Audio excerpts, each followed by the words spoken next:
Good morning. It's another day of caregiving for my elderly father. It's like every other day. Caregiving is a very difficult thing to do. Some people have it worse than other people.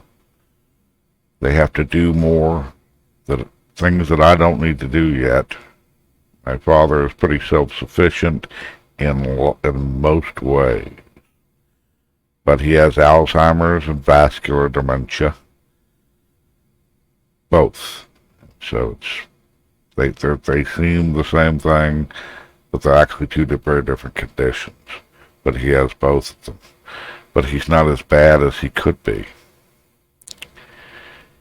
Uh, he certainly goes off the page of the book and forgets things almost immediately. But he doesn't soil himself. He doesn't need help dressing. He doesn't need me to bathe him. And when you're a caregiver, you have to determine for yourself what your level of ability to be a caregiver is. Some people, like me, we can cook, we can clean, we can do the laundry, because we're going to do that anyway. But we also have to manage their medications, get them out of bed, make sure they stay out of bed, make sure they drink enough water, and don't go wandering off outside. There's another level of caregiving which is more intensive, where you have to bathe the person, undress the person, dress the person, help them out of bed, help them into bed, help them into their pajamas, and almost feed them, bathe them, wipe them, change their diapers. I'm not that kind of caregiver.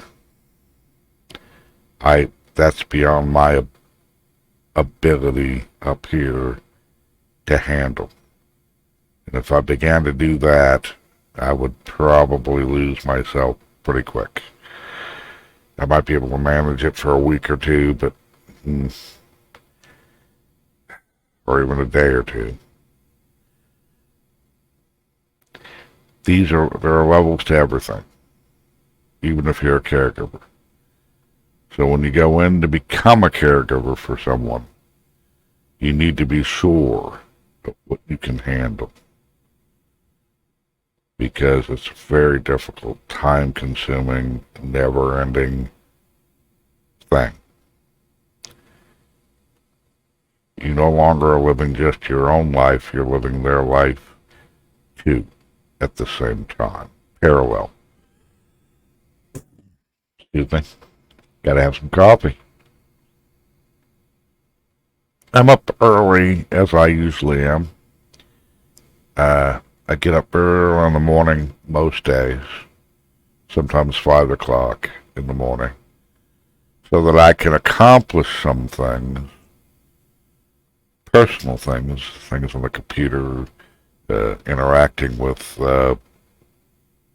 other people, if they're up to, or if they're in a different country, a different time zone, or just to relax and play a game, solitaire, or get on Second Life, the virtual world. And then I have to get my father up for his medications at 7 o'clock. You have to do it at the same time every day. You can't sleep in. You can't go out partying the night before. Not that I would, but you can't go out for late dinners because you got to watch them. You can't get sick, because if you're sick, so sick that you have to remain in bed, you can't take care of the person you're caregiving for. Very difficult situation, caregiving. I get up, I'm up this morning making this video, and having my coffee, which isn't from this company, but it is simply great coffee. Just my own coffee. I drink coffee out of one of these containers. Take out, those travel containers. And when I give my father coffee, it's in the same thing. And the reason we do this is because I can close it and it doesn't fall. And if it's like this and it falls over, I can get it without it all spilling out, which is a problem with older people, like my dad.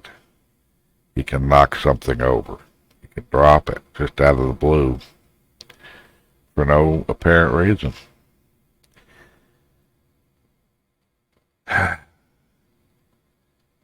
They eat something. They eat their dinner, they eat their meal.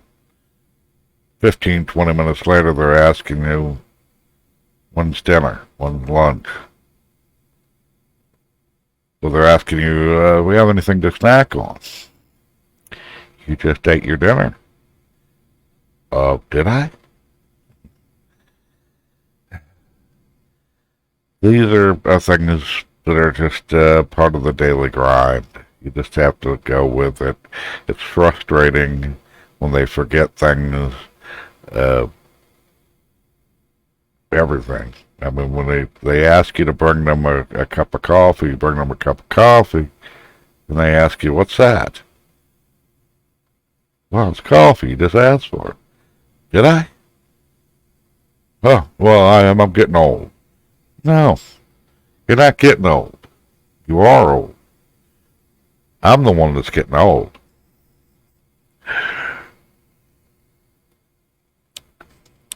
I try to be as even as I can through all these situations with my father. It's very difficult for me because I never get a break. Never. I don't have any friends or family that help me or are there for me. I get the lip service, from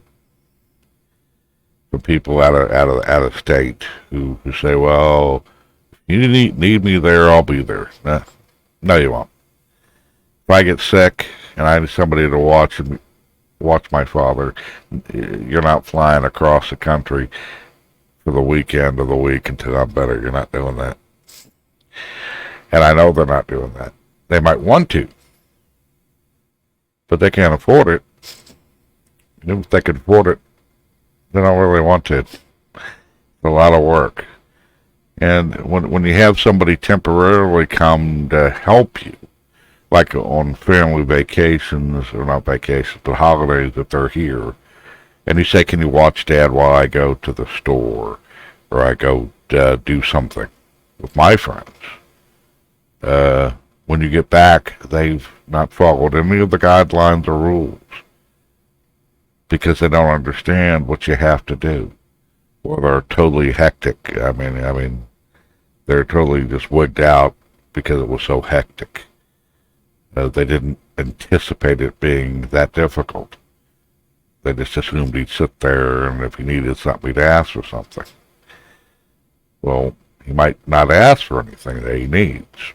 Or he may ask for something repeatedly that he doesn't need because he already had it.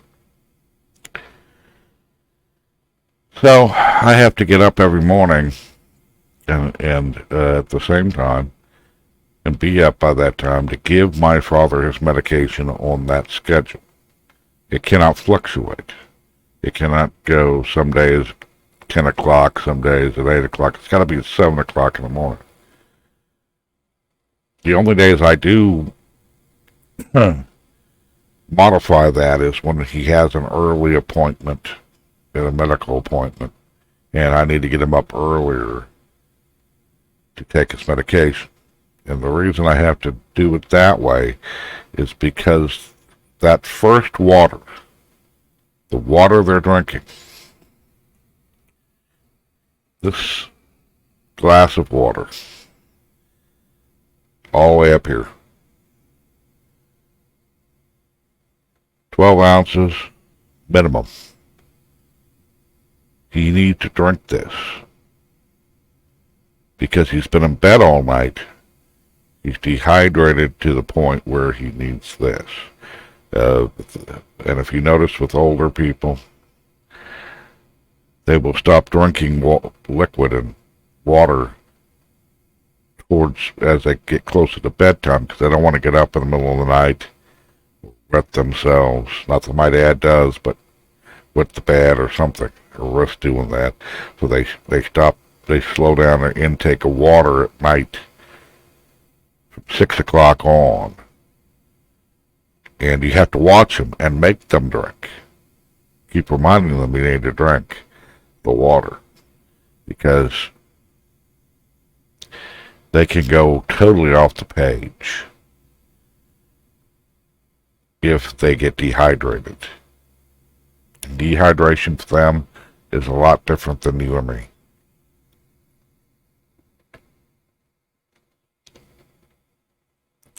I could do that. My father, take a sip and, whatever. He ignores it. He ignores the dehydration because to him, it's just he doesn't realize he's losing his place. And I have to watch them. You can't just give them the medication, hand them the water, walk out of the room. Because you come back, they've taken the cup or however you present the medication to them, and do this or put it in their hand, and you'll find a pill or two on the floor because they dropped it and didn't even notice it, didn't go all the way in their mouth. And they're drinking their water. They're supposed to drink the entire glass, and they will drink some. If you're not standing there, they'll look around slightly, and they'll drink a certain amount and then try to pour the rest out. So you gotta say, no, all of it.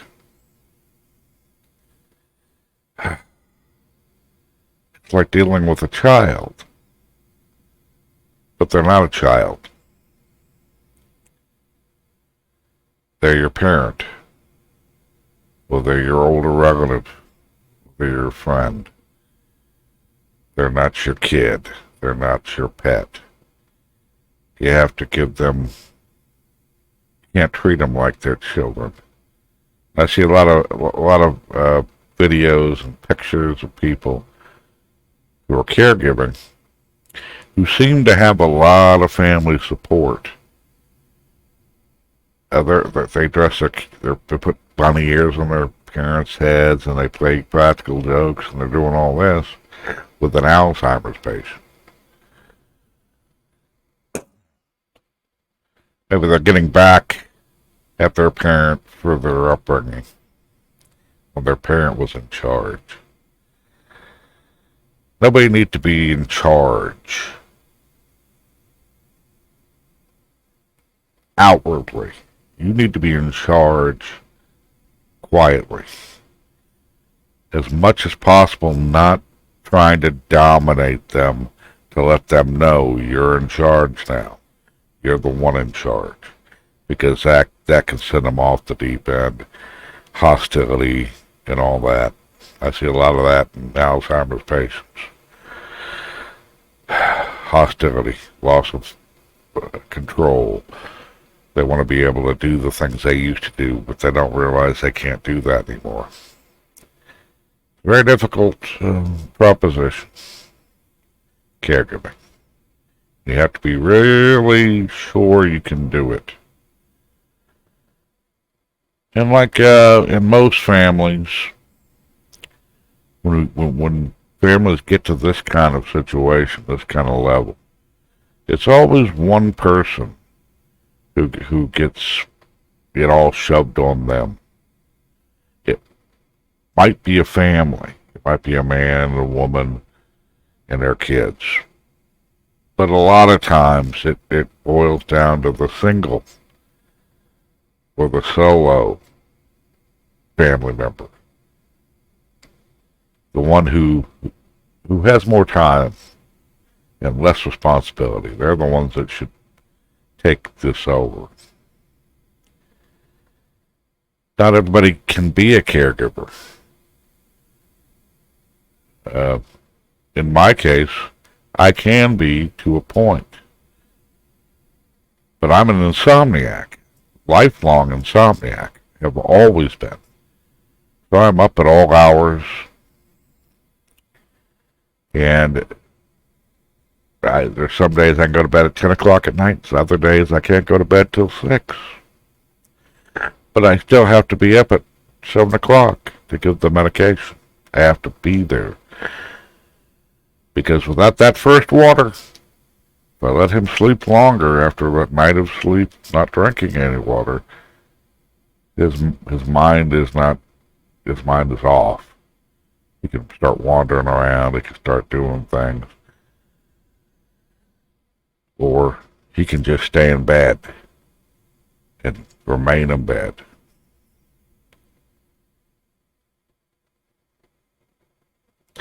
That's part of the caregiving process for solo people. When you got a couple, you can tag team it. When you got more than one relative who are helping you, and you can have your own time and your own space, and they'll be there if you need them to be. Or friends that will do that. That's wonderful. That's so much easier when you got a family doing it. But when it gets down to the one person,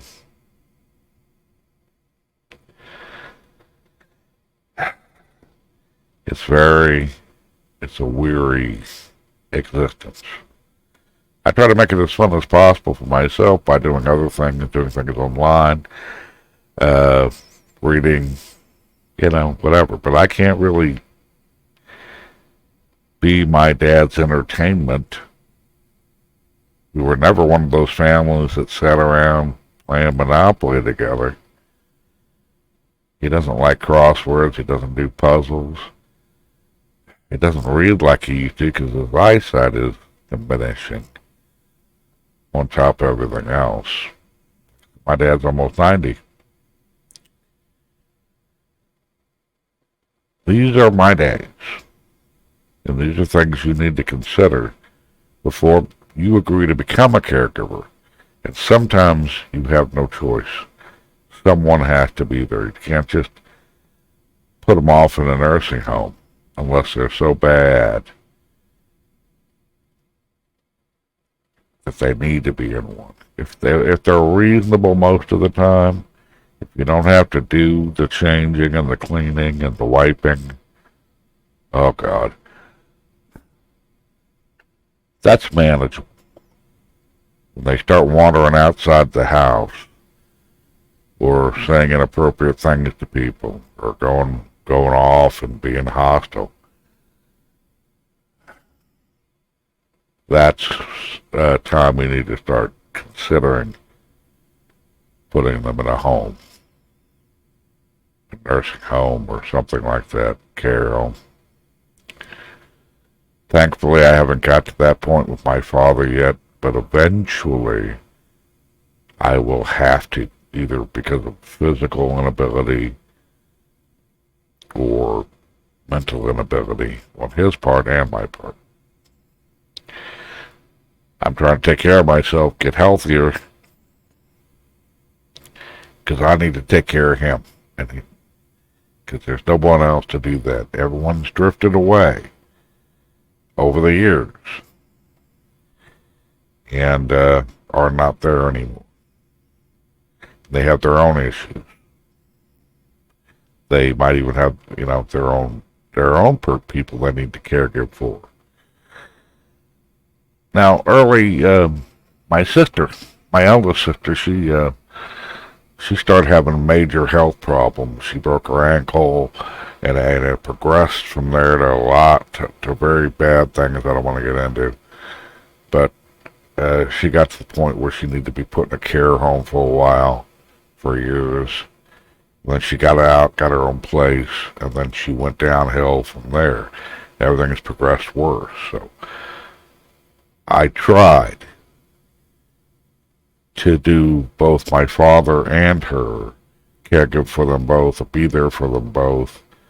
But it got to the point when I was over at her house on one of her many different calls, because she was living alone.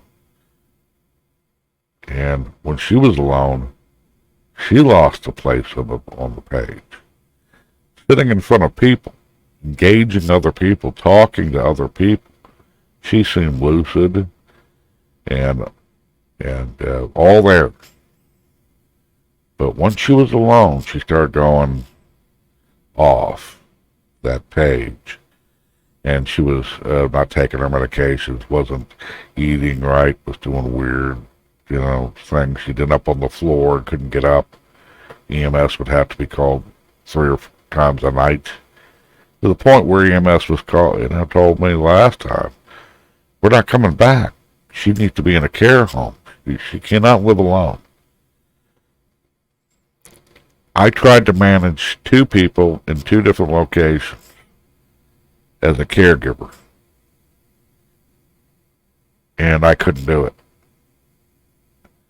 If I was younger, I still couldn't have done it. When you're a caregiver, you can't really go off to work out of the house because they need to be watched. Even if they're lucid and all that, they still need to be watched, because my father, if I leave the house for an appointment for myself, 8 o'clock in the morning, I go to an appointment, a long appointment, I don't get home till 1 o'clock, he's still in bed when I get home.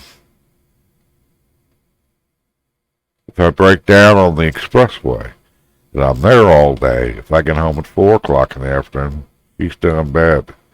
He didn't get up. He hasn't had any water or food since I gave him this medication at 7. And that's the end stage. That begins the end stage, when they sleep all the time unless you get them up. It's very difficult, and it's just part of life. My life. And a lot of people are in the same situation and worse. You get a lot of lip service from family. You gotta get a lot of advice from people who don't live with you. You get a lot of advice. You shouldn't talk to him like that. He shouldn't say it that way. He should be allowed to do this and that. You have no idea, because you don't live in it. You just want it to be that way. You don't know the deep parts of it, which come out of nowhere some days. Some days weird things happen. Unusual things happen with them. I'll give you an example. Just last night, my father had been up all day. Well, not all day, but I got up at 7 and I got up at 10, made a breakfast and all that. I kept him up all day till about 10:30 at night. And then he went to bed. Turned off the light. I could see the light was off. He was asleep. So I come back in my room. I'm on my computer for a while. And then suddenly there's a hesitant knock at my door. And I look over and my dad's standing there asking me. He wanted to ask me about his watch. I said, what about this? Is this watch? Is this a Rolex? Does it say Rolex on it? My dad's had a Rolex for the last 50 years, the same one. So I look at it and I said, yes, Dad, this is the same watch you always have and wear every day. But I can't see it. Does it say Rolex on it? I don't. I don't think this is a Rolex. So I get the magnifying glass out. We're trying to see it. I'm showing, yes, Dad, it's the same watch. It says Rolex right there. Where? There. Can't see it. And with his glasses on, I can't. Magnifying glass. Where did that come from? Why'd he hop out of bed? After he'd gone to bed, to check on his watch to see if it was still the watch he thought it was, or if it had been swapped out at the jeweler's 5 years ago when we took it in to have it fixed. Strange things like that happened, and it puts a lot of stress on me when that happens, and any caregiver, because it's not just not on the same page, it's out of the book and across the yard. It's not even in the library, same library. That's life for a lot of us. Solo caregivers. You don't get a lot of help. In my case, I get no help. I don't get any time off or breaks or anything. Because we live together, my father and I. And my sister in a nursing home. My other relatives are not here. A lot of them live out of state. And we're not close anymore. The pandemic sort of removed any connection we had. Friends moved away, friends died. And that's just how it is. Caregiving is not an easy thing to do.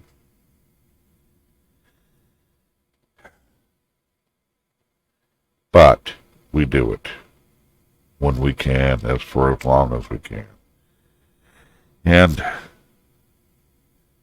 thank God for Simply Great Coffee. Thank God for that. Yeah, I don't know about you, but I couldn't do all that I do every day. Stay on that emotional, level playing field where I don't go off the deep end on green tea. Wouldn't be able to pull that one off. Coffee, it's bad for my teeth. It's probably bad for me, but it keeps me relatively okay. I will talk to some of you later. I will see some of you another time. And if you get a chance, subscribe to my channel. Watch my really just washed out videos.